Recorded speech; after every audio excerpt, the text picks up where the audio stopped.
And we made it. We are in step 8. We're in the final step of our vocal editing process. We are now finally up to pitch correction. As I mentioned previously, I like to think of timing and pitch correction as more changing the actual performance of the vocalist. So when we do this, we're going to want to try to be as minimal as possible and try to stay as true to the original performance as we can, with the exception of, like, if they're just singing something out of tune, like, let's just get it in tune. So here we go.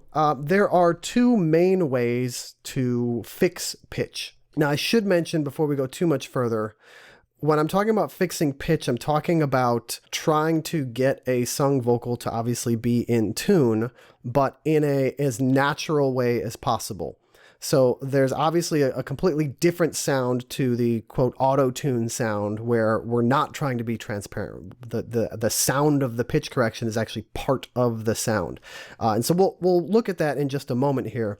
But generally speaking, when I think of pitch correction, it's more about fixing pitch errors and getting the vocalist a little more in tune, but without being super noticeable.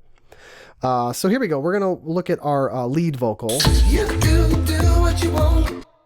You do what you want. All right, and we're going to turn off all the extra processing that's on there right now. You do what you want. And then we have to hear my poor voice all by itself. So we're going to take, this is actually all just take 7. What I'm going to do is, I don't like to work, particularly when I have to do flex pitch and flex timing and all that kind of stuff. I don't like the interface when we're sitting inside of a take folder. So usually what I do is I'll move it or export it out of that take folder.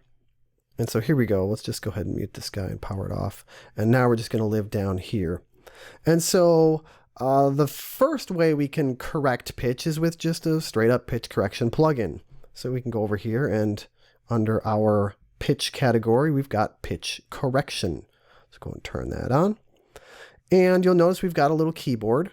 And so what this is telling us is these are the allowed notes. So for example, if I were to turn all of these off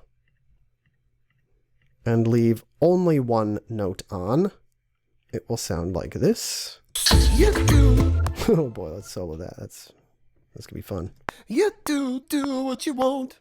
You do what you want to do. Now you notice you can hear it moving around, and that's partially because it's trying to put it to either this C or the C that would be living up here. So it doesn't really care what octave, it just is going to kind of shove it in the direction of whichever C is closest, whether it's below or above. Now you can hear it kind of sliding a little bit, and that's because of our response time. So the slower the response time, the slower it moves when it's pushing a note in tune. If I speed up that response time to a ridiculous 0 milliseconds instantaneous, we get this. You do what you want. You do what you want to do. You do what you want when you want. Which is just fun in and of itself. So we are going to not do that yet. We might come back to that a little bit later on. But if our goal is to be as transparent as possible with our pitch correction, then we're going to want to have a slower response time. All right. We're also going to want to allow the actual pitches that were sung by the vocalist. Now, I know this song happened to be in A minor, so I'm going to allow all of the pitches that are in fact in A minor. And now let's take a listen to that. You do what you want. You do what you want to do. Now you'll notice this down right here is showing us when the pitch correction is happening and then which direction it's moving the pitch. You do what you want. If I speed this up a little bit, faster response time. You do what you want. You do what you want to do. You'll notice it gets tighter, right? The pitch gets kind of clamped down on a little bit more, and it's just more strictly, exactly on pitch. The further we go with this, you'll notice we also start losing some of the nuance in the way the vocal was sung. If we go too far with it, you do what you want. You do what you want to do. You start hearing some of those artifacts, some of those kind of auto-tuney sort of sounds. If we go all the way, you do what you want. You do what you want to do. You do what you want when you want. Now we've got the much more, kind of straight up auto-tune sound, which if that's what you're going for, then great. That's how you do it. For this particular thing, we're going to go for a little bit more subtle, just kind of trying to nudge the pitch a little bit more in tune. You do what you want. You do what... All right, so that is the kind of quick and easy way to do it. And this is great if your vocalist is generally in tune. You don't need a ton of huge amounts of correction. They sang all the right notes. Then generally this is gonna do a pretty good job for you, as long as you are making sure you're allowing all of the actual pitches that they should be singing. So even though, for example, we're in the key of A minor, if they happened to also be singing a G sharp, because we're singing on the E major chord at some point, then you got to make sure you allow that note. Otherwise, you're going to actually change their vocal line, which is not what we want to do. So it helps to have a pretty good idea of what notes they're actually singing. All right, so we're going to close that and turn that off. And then let's look at the second way that we can correct pitch in our vocal. And it's actually very similar to how we handled timing correction. So I'm going to double click on this. And here is our flex icon right here. And we'll go ahead and click on that. And we'll see there's that question. Do you want to turn on flex? Well, yes, I do. That's why I clicked on the button. And it always defaults to one of the flex time options. But in this case, we want to do flex pitch. So we'll click that. It's going to do a quick little bit of calculation. And then for whatever reason, I don't know why, it always shows us the keyboard way up here at the top at C8, and we can't see any of our actual notes that Logic has analyzed. So what we have to do is just scroll down, and then eventually we'll see there's our actual notes right there. And you'll notice it looks really just kind of like MIDI notes, you know, if we were to play a piano part or something. So let's listen to this again. You do what you want. All right, so this is a completely unedited vocal. All of these little lines here are Logic's analysis of how the pitch has moved over time. You'll notice, obviously, when there's no pitch that it's been able to identify, it doesn't put an actual line in. And then sometimes, like, say, right here, it just, even though I might be singing a note, it couldn't find any pitch in it, so it's not going to give you a note to actually edit. All right, so let's listen to it one more time. You do what you want. Cool. So, there's a few ways to approach this. One way would be to say, I'm going to just kind of fix everything a little bit and just kind of shove everything to be a little bit more in tune. It's kind of like quantizing when we take all the notes and we just move them, nudge them all a little bit closer to being on the grid. And so the way we could do that is just kind of click down in here and type Command A, and then go over here to pitch correction, and then watch right here and right here. You can see this is essentially saying the note is out of tune, whereas this one is pretty well in tune, at least in the center of its pitch. But watch as I increase this, just like quantizing, things start scooching to being more close and then eventually perfectly on whatever note Logic identified that it's closest to. So if we listen to that, you do what you want. It sounds weird. You do what you want. Right? Because it's kind of just made some best guesses here. And it's very similar to what you get when you just kind of blindly quantize things, is sometimes Logic just isn't smart enough to know where you were actually trying to play a note or sing a note. So I rarely crank this thing up to 100 and just leave it. A lot of times what I'll do is I'll just give it a little nudge in the right direction, 15, 20, 30 or so, and then just kind of start manually fixing things from there. So you'll notice on each note, we've got these 6 handles here. The top left handle controls our pitch drift coming into the note. So watch as I increase this, it essentially makes the pitch higher on the left side or the beginning of the note, or lower if I push it down. So here's what that sounds like when I go extreme with it. You do. Undo that. Here's if I go the other way. You do. Right, undo that. And then on the top right is the opposite of that. That's our pitch drift coming out of the note. So again, if I crank it up, you do. Or if I crank it down, you do. And in this particular example, you can't really hear it a super amount. There we go. I tend to not use this a ton unless I've got a really good reason to change it. In the middle here, we've got just our fine tuning. So what this is going to do is, as I bring it up, it's essentially moving by cents. And there are 100 cents in a half step. Let me undo that and put it back to what it was. So this is what we'll use for things like this note right here, where it's close. And maybe it's fine, but maybe I just want to nudge it even a little bit closer to get it in tune, right? And so a negative number means it's below the pitch. A positive number means it's above the pitch. So if it's negative, we want to push it up. If it's positive, we want to pull it down. Let's see, what else do we have? On the bottom left is just gain. This can be actually super helpful if you've got one word or one syllable that's either just too loud or too soft. We can do some kind of manual compression using this. So for example, if I want this to be just a little bit softer, I can pull the gain down and it's just going to affect that one note. You do.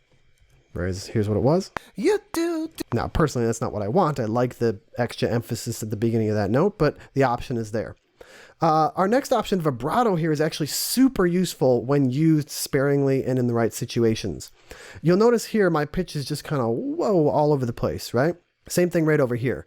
Now, vibrato is a kind of a natural thing with the human voice. When people sing smoothly and comfortably, there tends to be a bit of natural vibrato. And so we don't necessarily want to remove that. But sometimes we have an unnatural wobble to our voice and we want to tuck it in just a little bit. So by reducing the vibrato, you'll notice that that line becomes more and more straight. And then interestingly enough, you can even go negative vibrato as well, which just inverts it. But here's what it sounds like without any real vibrato change. You do what you...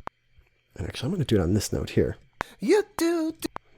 If I turn that vibrato down, I'm going to go extreme. You do. Right? And we kind of lose the pitch movement, but it's definitely right where that pitch is supposed to be now. You do. But it's a little unnatural. So usually somewhere in like the 60, 70, 80 or so range is usually going to tuck it in a little bit more and not be super unnatural sounding. You do what you want. All right, cool. Now, actually, this is just straight up the wrong note. So, we could just move this to the right note. You do what you want. It's actually supposed to be an E, I think. You do what you want. Yeah, there we go. That's better. Cool. And then finally, my favorite one, the bottom right of these 6 little handles here is the formant shift. Now, this will be most noticeable if I do it on a whole bunch of them at once. So if I crank it up quite a bit.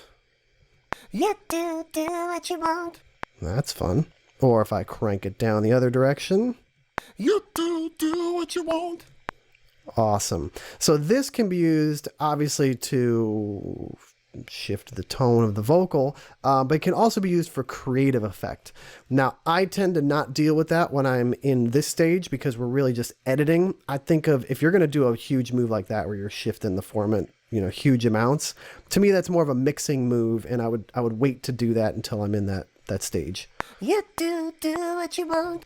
So let's go ahead and undo that. Okay, so that's kind of the general idea, is we can obviously adjust the individual pitches like I did over here. If it was just straight up the wrong pitch, we can put it to where it needs to be. And then one other thing that sometimes works, sometimes doesn't, but is worth looking at is if I kind of select everybody, Command A, I can scale quantize. So I can say, all right, this was in A natural minor. And then if I click quantize, what it does is it forces every note to be one of the notes in a natural minor. And again, just like with any type of quantization, it might get it right and it might get it wrong. You do what you want. Like right there, that note is just not the right note. I'm going to push him back down to E. You do what you want. You do what you want to do. Right? And the other thing to notice is that, watch, if I try to drag this note down, see how it skips the black note in between? It won't let me put it there because that note is just not in the key of A minor. So be aware of that too. Again, just like with the pitch correction plugin, you got to know what the notes are to know, should we be allowing D sharp here? Like, I don't know. I guess it depends on what the vocal was supposed to be. All right, so that's kind of the general idea. I tend to not use scale quantize too much because it rarely works all that well, but you might have more luck depending on what your actual vocal is. And so before we go, I'd like to just real quick just kind of show you the difference between when we use the pitch correction plugin versus when we do some manual correction. You'll notice there's definitely some subtle differences. So here's what that vocal sounds like if we just use the pitch correction plugin. You do what you want. You do what you want to do. You do what you want when you want. So it does allow a little bit more of the natural slides and movement in the voice, again, depending on your response speed. Compare that to the manually fixed version where I went in with our flex pitch and just went through essentially every single note and really dialed in exactly where I wanted things to be. You do what you want. You do what you want to do. You'll notice that there's a little bit of kind of digitalness to it. Especially when we hear it soloed with, dry, no mixing or anything on it. You do what you want. And so that's one thing to just be aware of is you've got to be super gentle with this stuff if you want it to be truly transparent. Now, the good news is because of the style of the song and because of the rest of the mix and everything that I'm going to put on the vocal, it's probably gonna sit okay. So like if I put this back in the mix with the rest of our processing.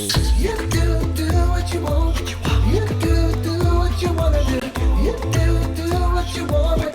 And the nice thing is now it's actually in tune, whereas my original version up here is close, but definitely not all the way there. You do what you want. Compare that to this. You do what you want. You do what you want to do. Like I said, go easy with it, unless you're going for some straight up auto-tune sound, in which case, go nuts, open up your pitch correction, turn the response all the way down, pick a couple notes, and... You do what you want. You do what you want to do. You do what you want when you want. And there's no reasoning. You do what you want. And, if you want to get really crazy, turn off a couple more notes and just see what new melody happens. You do what you want. You do what you want to do. You do what you want when you want. And there's no reasoning. You do what you want. You do what you want to do. You do what you want when you want. And there's no reasoning. And there you go, pitch correction.